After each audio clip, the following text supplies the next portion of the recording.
Formula ఈ car race కేసులో ACB విచారణకు హాజరయ్యారు గ్రీన్కో ప్రతినిధులు.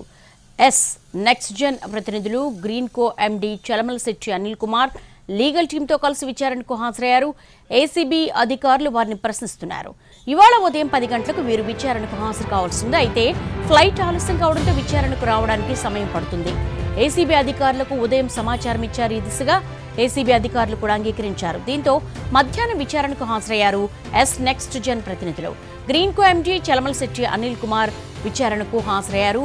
ఈసరికే ఏసీబీ నోటీసులు ఇచ్చారు. అలాగే కేటీఆర్ ఎన్ఫోర్స్మెంట్ డైరెక్టరేట్ విచారణను కూడా ఎదుర్కొంటున్న నేపథ్యంలో ఫార్ములా ఈ కార్ రేస్ కేసులో సర్వత్రా ఉత్కంఠ పెరిగిపోతోంది. ఏసీబీ విచారణ ఒక్కొక్కరుగా హాజరవుతున్నారు. గ్రీన్కో ప్రతినిధులు, నెక్స్ట్ జెన్ ప్రతినిధులు, గ్రీన్కో ఎండీ చలమలశెట్టి అనిల్ కుమార్కు లీగల్ టీంతో కలిసి విచారణకు హాజరయ్యారు. ఏసీబీ అధికారులు వారిని ప్రశ్నిస్తున్నారు. అసలు ఈ ఫార్ములా ఈ కార్ రేస్కు సంబంధించి ఎంత పెద్ద మొత్తంలో విదేశీ కరెన్సీ చేతులు మారింది, అలాగే ఒప్పందాల విషయంలో చేసుకున్నటువంటి డాక్యుమెంట్స్తో సహా లీగల్ టీంతో గ్రీన్కో ప్రతినిధులు హాజరయ్యారు.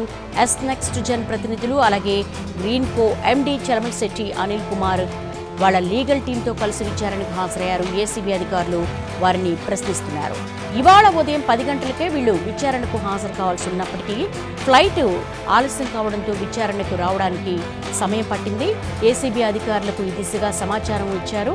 ఏసీబీ అధికారులు కూడా అంగీకరించారు. దీంతో మధ్యాహ్నం విచారణకు హాజరయ్యారు నెక్స్ట్ జెన్ ప్రతినిధులు. గ్రీన్కో ఎండీ చలమలశెట్టి అనిల్ కుమార్ను ప్రశ్నిస్తున్నారు.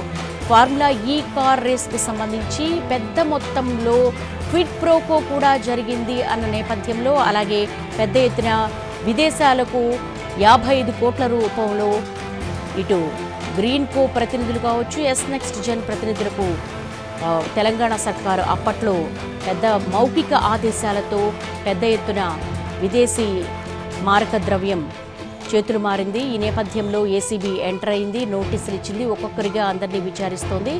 అసలు ఫార్ములా ఈ కార్ రేస్కు సంబంధించి అప్పటి తెలంగాణ సర్కారు ఎటువంటి ఒప్పందాలు చేసుకుంది, ఈ నేపథ్యంలో ఎంత పెద్ద మొత్తంలో వీళ్లకు నగదు రూపంలో చేరుకుంది, దానికి సంబంధించినటువంటి డాక్యుమెంట్స్ ఏంటి, ఏ దిశగా వాళ్ళు ఈ అగ్రిమెంట్ కుదుర్చుకున్నారు, ఇలాంటి విషయాలన్నీ కూడా ఏసీబీ కూపీలాగే ప్రయత్నం చేస్తోంది. మరోవైపు ఎన్ఫోర్స్మెంట్ డైరెక్టరేట్ కూడా ఈ కేసులో రంగంలోకి దిగింది. ఈ దిశగానే బీఆర్ఎస్ వర్కింగ్ ప్రెసిడెంట్ కేటీఆర్ విచారణకు హాజరవుతున్నారు. ఆయనకు సంబంధించి కూడా పెద్ద ఎత్తున ఇటు ఫారిన్ కరెన్సీ చేతులు మారిన నేపథ్యంలో ఫెమా చట్టం కింద, పిఎంఎల్ఏ యాక్ట్ కింద ఆయనకి సంబంధించి నోటీసులు ఇచ్చారు. ఈ దిశగా ఎన్ఫోర్స్మెంట్ డైరెక్టర్ కూడా ప్రశ్నిస్తూ ఉంది.